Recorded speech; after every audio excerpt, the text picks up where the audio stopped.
इसका कितना बड़ा फल है। तो कहते शिशुनाथ जी महाराज कहते, हे ऋषियों नदियों में जैसे गंगा जी का स्थान, वैसे ही हर लिंग में पार्थिव लिंग महान। जैसे इस पृथ्वी पर ना जाने कितनी नदियां हैं, लेकिन गंगा जी का स्थान तो सबसे बड़ा है, वैसे ही हर लिंग में कौन सा लिंग सबसे उत्कृष्ट है? तो कहा गया पार्थिव लिंग। पार्थिव शिवलिंग जानते हैं कौन है? कौन सा होता है? पार्थिव शिवलिंग होता है जो मिट्टी से बनाया जाता है। मिट्टी से बना के करते हैं ना, पूजा करते हैं। आप लोगों को व्रत भी रखते हैं, उसमें भी भगवान शंकर की पूजा करते हैं और अनुष्ठानों में भी किया जाता है। भगवान शंकर की शिवलिंग का स्वरूप बनाया जाता है। और कहा गया कि ना आज तो शिवलिंग बड़ी बड़ी मात्राओं में मिल रहे हैं, कोई धातु स्फटिक में मिल रहा है, लोग चांदी का, सोने का, कैसे कैसे शिवलिंग बना रहे हैं। लेकिन भगवान शिव शंकर कहते कि वैसे ही हर लिंग में पार्थिव लिंग महान। ना मुझे स्फटिक चाहिए, ना मुझे चांदी चाहिए, ना मुझे सोना चाहिए, केवल मिट्टी का जो हम शिवलिंग बना दे वो क्या है? सबसे उत्कृष्ट माना गया। बोले शंकर भगवान की जय हो।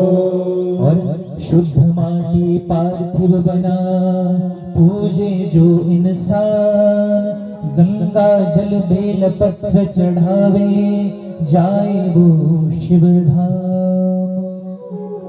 जो मनुष्य शिवलिंग के ऊपर गंगा जल चढ़ाता है, बेलपत्र चढ़ाता है, पूरे श्रद्धा भाव से भगवान शिवलिंग की पूजा करता है, वो क्या? जाए शिव के धाम। केवल शिवलिंग की पूजा करने से ही भगवान शिव के चरणों को प्राप्त हो जाता है। और कहा गया कि जिस प्रकार शिवलिंग का बड़ा महत्व है, वैसे ही बिल्व पत्र का बड़ा महत्व है। बेल के जो वृक्ष है उसका भी बड़ा महत्व है। कहा बिल्व पत्र को मानी शंकर का स्वरूप, इनके जड़ में जल जो चढ़ावे निर्धन बने वो भूप। बिल्व पत्र में 3 पत्ते जो है सर्वोत्कृष्ट बताए गए, त्रिदलम त्रिगुणाकारम, अर्थात जिसमें ब्रह्मा विष्णु शिव जी तीनों त्रिदलम, अर्थात शिवलिंग में ऐसी शक्ति है, उसमें ब्रह्मा भी है, उसमें विष्णु भी है और उसमें शिव शंकर भगवान भी है, सब है। और आपने शिवलिंग देखा होगा, शिवलिंग के नीचे जो स्थान होता है जिसके ऊपर शिवलिंग को हम आधारित करते हैं, उसको माना गया भगवती, अर्थात माँ। माता के बिना, शक्ति के बिना ये आधार, ये जगत कुछ नहीं है। अर्थात पहले आधार बनेगा, उसी के बाद ही शिवलिंग की स्थापना होगी।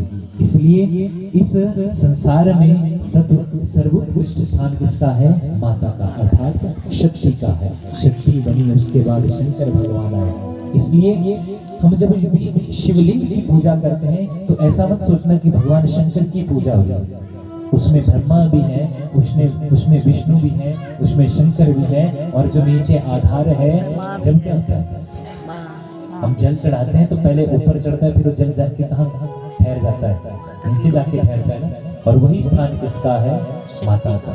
इसलिए शिवलिंग की पूजा से शंकर भगवान की भी पूजा का फल मिलता है और साथ में 33 कोटि देवताओं की पूजा का फल मिलता है और साथ में ही भगवती की पूजा का भी फल मिलता है। बोलिए शंकर भगवान की जय हो।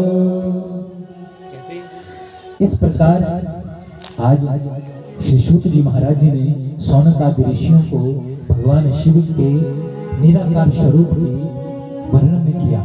इस प्रकार भगवान शंकर की पूजा निराकार रूप में भी होने लगी। पहले मूर्ति के रूप में ही भगवान शंकर की पूजा होती थी और उसके उपरांत शिवलिंग में भगवान शंकर की पूजा होने लगी और सारे जग के लोग भगवान शिव को शिवलिंग के रूप में पूजा करने लगे। और जो भी मनुष्य श्रद्धा भाव से बेलपत्र चढ़ाता है, जो भी मनुष्य श्रद्धा भाव से गंगा जल चढ़ाता है शिवलिंग के ऊपर, वो साक्षात कहा जाता है शिव के धाम को जा। बोले शंकर भगवान की जय हो।